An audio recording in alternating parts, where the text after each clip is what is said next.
कुंडली में भावों की। भाव जो है हाउसी जो है वो 12 है।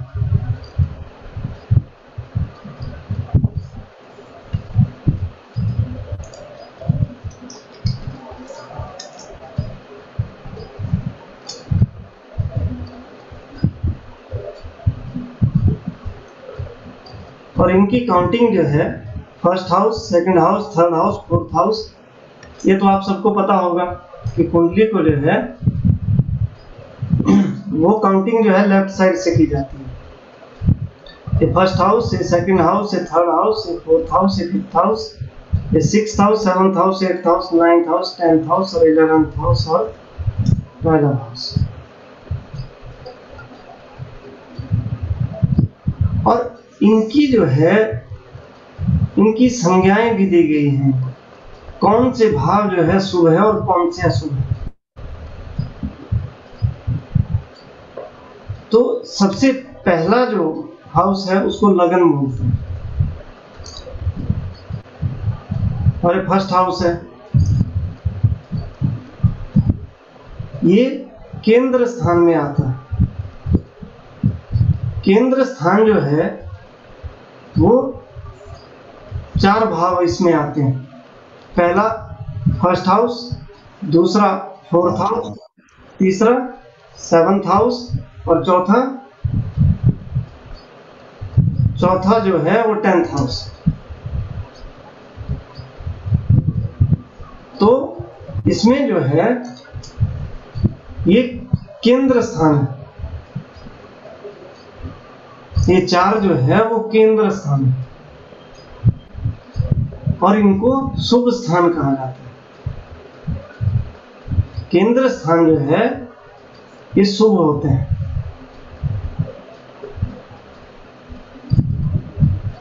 और जो सेकंड हाउस है इसकी जो है इसको पणफर स्थान बोलते हैं। सेकंड हाउस और फिफ्थ हाउस, 8th हाउस और 11th हाउस, ये जो है वो पणफर स्थान है, इनकी पणफर संज्ञा है। और आपोक्लिम स्थान है 3, 6, 9 और 12, इनको आपोक्लिम कहते हैं। और फोर्थ हाउस जो है वो केंद्र स्थान में आता है। फिफ्थ हाउस जो है वो पणफर में भी आता है और त्रिकोण में भी आता है। और सिक्स्थ हाउस जो है वो उपचय स्थान है, ये जो है उपचय स्थान है, इसको आपोक्लिम भी कहते हैं। 7th हाउस केंद्र और इसको मार्ग भी कहा जाए। और 8th को पणफर और त्रिक कहा जाए और 9th को त्रिकोण और आपोक्लिम। 10th को केंद्र स्थान है ये और उपचय है। और 11th जो है पणफर और उपचय और 12 जो है आपोक्लिम और त्रिक। इनकी जो है संज्ञाएं बहुत सारी है, लेकिन आपको जो ध्यान रखना है, याद रखना है, जो सबसे जरूरी है वो है केंद्र स्थान। केंद्र स्थान जो है वो first house, fourth house, 7th house और 10th हाउस, ये शुभ माने जाते हैं। और त्रिकोण, त्रिकोण में कौन आता है? 5th और 9th और फर्स्ट हाउस। फर्स्ट हाउस जो है ये लग्न है, तो लग्न स्थान जो है वो केंद्र में भी आता है और त्रिकोण में भी आता है।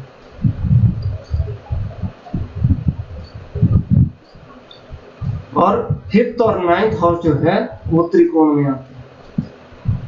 फर्स्ट, 5th और 9th हाउस ये त्रिकोण में आते हैं।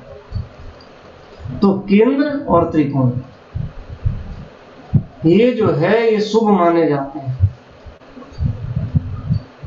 केंद्र स्थानों को और त्रिकोण को शुभ माना जाता है, और केंद्र और त्रिकोण में भी त्रिकोण को ज्यादा शुभ माना जाता है।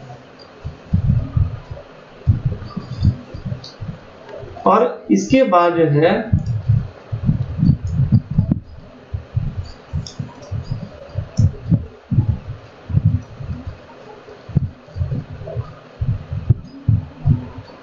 फर्स्ट हाउस से स्वयं का विचार किया जाता है,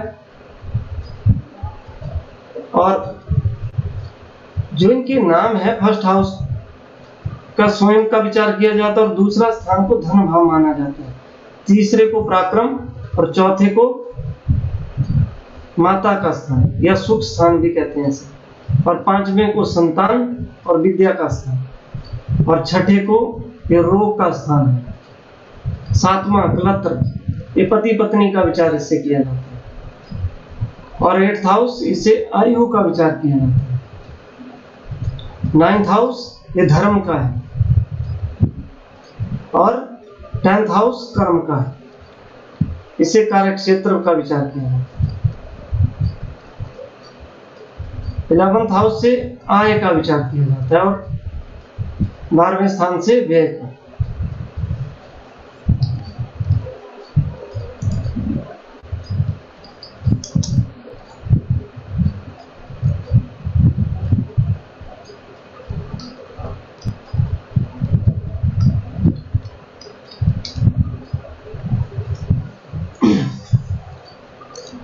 ये है कुंडली का फर्स्ट हाउस, लगन।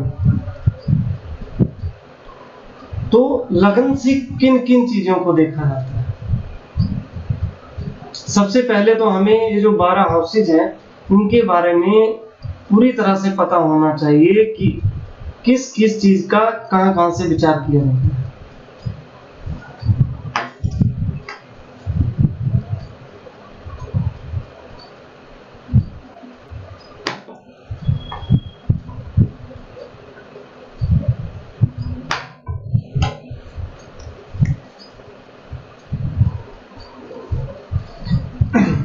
तो फर्स्ट हाउस को देह स्थान कहा गया। काया, देह शरीर होता है, और काया भी रंग रूप शरीर, और शरीर की संरचना, व्यक्तित्व, चेहरा, स्वस्थ चरित्र, स्वभाव, बुद्धि, आयुष्य, सौभाग्य, सम्मान, प्रतिष्ठा और समृद्धि, इन चीजों का विचार किया जाता है। लगन जो है, लगन से हमारा खुद का विचार किया जाता है। आप जो भी कुंडली देख रहे हो उसका लगन जो है वो मजबूत होना बहुत जरूरी है। जैसे गाड़ी के लिए एक ड्राइवर का होना बहुत जरूरी है सही तरीके से, वैसे ही लगन का भी सही होना बहुत जरूरी है, क्योंकि कुंडली को ये लगन ही चलाने वाला है। जो भी चीजें घटित होंगी उसके भाग्य को लेने वाला कौन है? लगन। लाभ को कौन लेगा? लगन।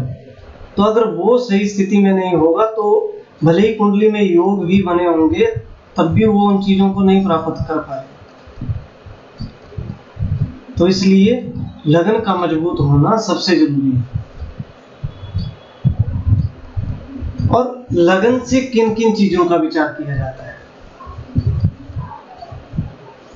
लगन से नाम, प्रसिद्धि, पर्सनैलिटी और शारीरिक संरचना का, जैसे रंग रूप कैसा होगा। और इससे जो है अगर लगन में जो है वो जल तत्व की राशि या जल तत्व एक ग्रह हो, जल तत्व का ग्रह, तो व्यक्ति का शरीर मोटा होता है। और जैसे वायु तत्व की राशि हो तो शरीर जो है वो दुबला पतला होता है। और लगन से बाल्यकाल का भी विचार किया जाता है, जो प्रारंभिक जीवन है उसके बारे में देखा जाता है। और इससे आरोग्यता का भी विचार किया जाता है कि शरीर जो है वो स्वस्थ रहेगा या नहीं। अगर इस पर पाप ग्रहों का प्रभाव हो और लगन पर यदि शुभ ग्रहों का प्रभाव होता है तो व्यक्ति का स्वभाव जो है वो अच्छे स्वभाव वाला होता है, और पाप ग्रहों का प्रभाव हो तो जिद्दी और थोड़ा गुस्सैल नेचर का होता है।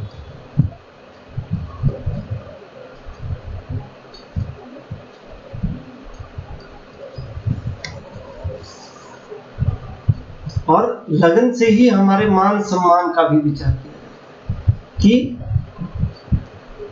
व्यक्ति कितनी प्रतिष्ठा प्राप्त करेगा, कितना मान सम्मान प्राप्त करेगा, ये सब कुछ जो है वो लगन से ही देखा जाता है।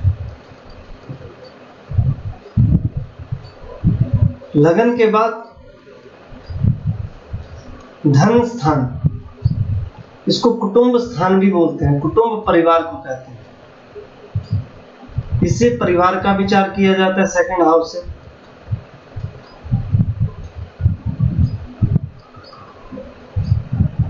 और सेकंड हाउस से जो है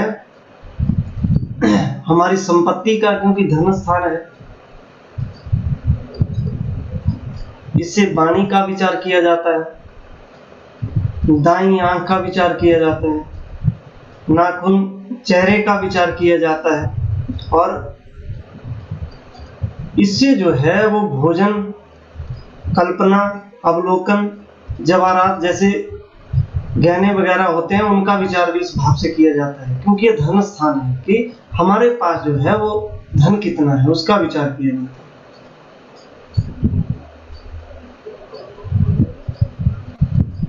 और इससे वाणी का विचार किया जाता है। और जब भी वाणी से रिलेटेड कोई, जैसे ज्योतिषी के लिए सेकंड हाउस को देखा जाता है क्योंकि वो वाणी स्थान है, या कोई दूसरा भी काम जो वाणी से रिलेटेड हो उसके लिए सेकंड हाउस को देखा जाता है। सर अगर कुछ लोग को कहते हैं बहुत मीठा बोलते हैं वो लोग, तो उसके लिए कौन सा ग्रह जिम्मेदार होंगे? मान लीजिए सेकंड हाउस में बुध बैठा है या शुक्र बैठा है। हाँ, तो दोनों शुभ ग्रह हैं तो उनका प्रभाव अच्छा रहता है। बुध तो और भी अच्छा रहता है, बुध तो वाणी का ही कारक ग्रह है। सर अभी आप एक और चीज बता रहे हैं कि जो हमारी लग्न होती है, जी जी, जैसे आपने बताया वायु राशि या जल या अग्नि, जैसे जल वाला तो व्यक्ति मोटा होगा। जी जी, तो जैसे अग्नि प्रधान कोई लग्न है, मुझे अभी एक्चुअली मेरे ध्यान में नहीं है, वैसे पढ़ा हुआ है मेरा। जी तो जी, अभी हम ये पोर्शन पढ़ेंगे कि जैसे वृष लग्न है या आपकी मकर है, तो कौन सी लग्न किस तत्व की प्रधान है, ये जी भी जी, बिल्कुल, ये सब कुछ आगे आपको सब कुछ आएगा आगे, जैसे सिलेबस के हिसाब से ये सब कुछ आएगा कि कौन सा लगन जो है वो वायु तत्व का है, कौन जल तत्व का है, कौन अग्नि तत्व का है, और कौन ग्रह जो है वो अग्नि तत्व का है, कौन वायु का है, कौन जल का है। सर अगर इस तरह सेकेंड हाउस में अगर राहु बैठ जाता है तो व्यक्ति कभी भी कुछ भी बोल सकता है, या उसकी वाणी से कभी कुछ खराब बातें निकल जाती है भी। हाँ, ये है कि उसकी जो है वाणी पे उसका कंट्रोल नहीं होगा, वो कुछ भी बोल सकते हैं। और दूसरी बात ये है कि सेकंड हाउस में जो है, सेकंड हाउस से खाने पीने का भी विचार होता है, तो इससे गलत आदतों में भी डाल देता है राहु। सर इसमें एक चीज और पूछनी है हमको भी। जी बताइए। सेकंड हाउस का स्वामी शुक्र अगर एकादश भाव में बैठ जाए, वाणी का स्वामी एकादश भाव में बैठ जाए, तो उससे कुछ असर आएगा? जी हाँ, वो तो संपत्ति का भी आप बता रहे हो सेकंड हाउस जो है, उसमें जो है वो और भी अच्छा है। सेकंड हाउस जो है वो धन स्थान है, संपत्ति का है। जब उसका लॉर्ड जो है लाभ स्थान में चला जाएगा तो महाधनी योग का निर्माण होता है इससे, शुक्र के कारण। जी जी, ओके। शुक्र जो है वो धन का कारक है। ओके। और दूसरे सेकंड हाउस से धन का ही विचार किया जाता है। शुक्र ना भी हो, कोई भी ग्रह हो, सेकंड हाउस का जो लॉर्ड है वो जब भी लाभ स्थान में जाता है तो उसके हमें अच्छे रिजल्ट मिलते हैं। ओके ओके जी।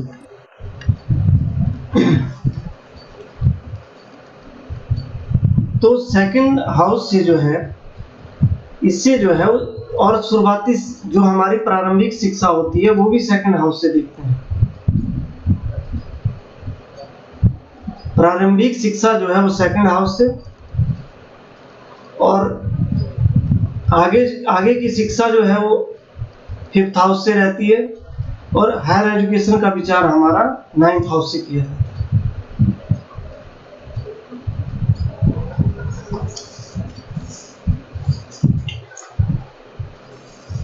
और सेकंड हाउस में जैसे किसी पाप ग्रह की वाणी स्थान है, जैसे किसी को हकलाने की आदत हो तो सेकंड हाउस में या तो वो पापक्रांत हो सकता है, या सेकंड हाउस का लॉर्ड ऐसी स्थिति में हो जैसे कि वो खराब स्थिति में बैठा हो, नीच का बैठा हो, पाप ग्रहों के साथ हो, दृष्ट हो, युत हो, या बुध जो है, बुध वाणी का कारक है, जब भी उस पे पाप प्रभाव होगा तो वाणी जो है, वाणी में प्रॉब्लम रहेगी हमेशा, या तो वो ढंग से बोल नहीं पाएगा, या तो उसके हकलाने की आदत होगी, इस तरह की परेशानी हो जाती है।